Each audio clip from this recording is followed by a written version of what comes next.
Cik.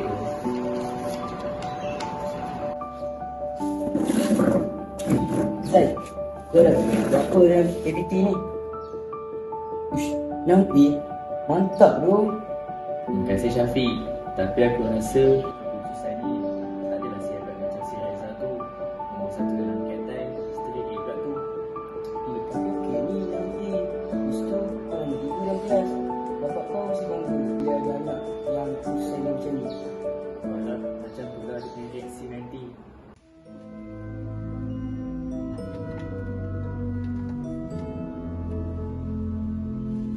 Assalamualaikum ayah.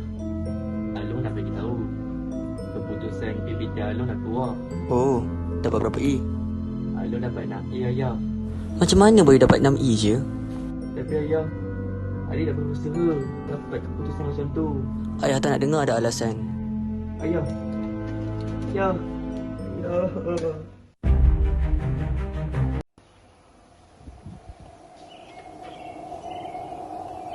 Ui, Zaifah. Zaifah, kau kenapa sebenarnya ni? Tak ada apa-apa, kau tak peduli lah. Aku tengok kau asyik termenung je sejak kebelakangan ni. Kau peduli apa Reza? Kau tu nombor 1 dalam kelas, nombor 1 dalam tingkatan. Cikgu semua pandang tinggi dekat kau Reza. Aku ni siapa je pandang. Zaifah, nilai diri kau lagi penting daripada nilai akademik kau. Kau tahu tak cikgu dengan kawan-kawan kau kisah pasal kau? Betul ke Reza? Betul. Jadi sekarang ni kau ada masalah ke? Cuba cerita lah. Ayah aku. Ya. Allah, beratnya dekat kau. Kau tak patut tanggung mandiri seorang Zaifah. Apa kata esok kita jumpa cikgu kat sini? Tapi sanggup pun nak temankan aku. Sanggup. Assalamualaikum Ustaz. Ada orang nak jumpa Ustaz atas urusan beliau. Baik. Huzaifah. Ya, apa urusan kamu nak jumpa dengan saya hari ni? Saya sebenarnya sedih Ustaz. Semenjak arwah mak saya meninggal,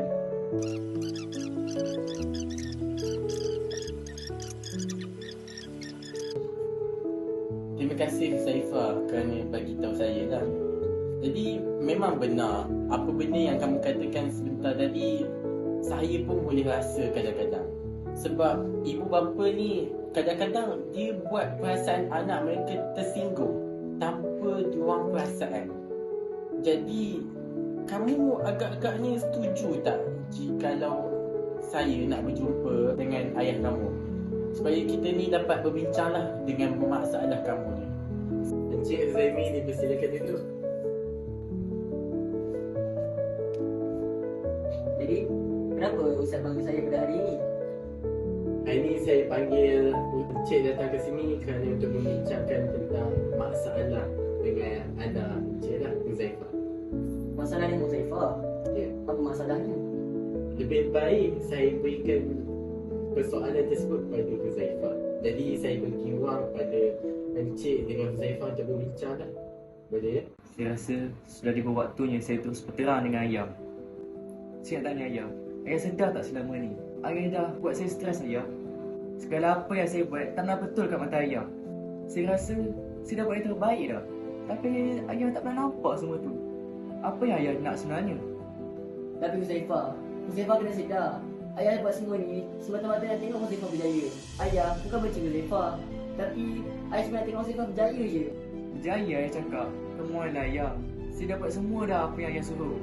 Saya nak juga dia macam kawan saya yang lain. Semua itu sebabkan ayah sendiri. Ego ayah. Saya tak pernah rasa semua tu.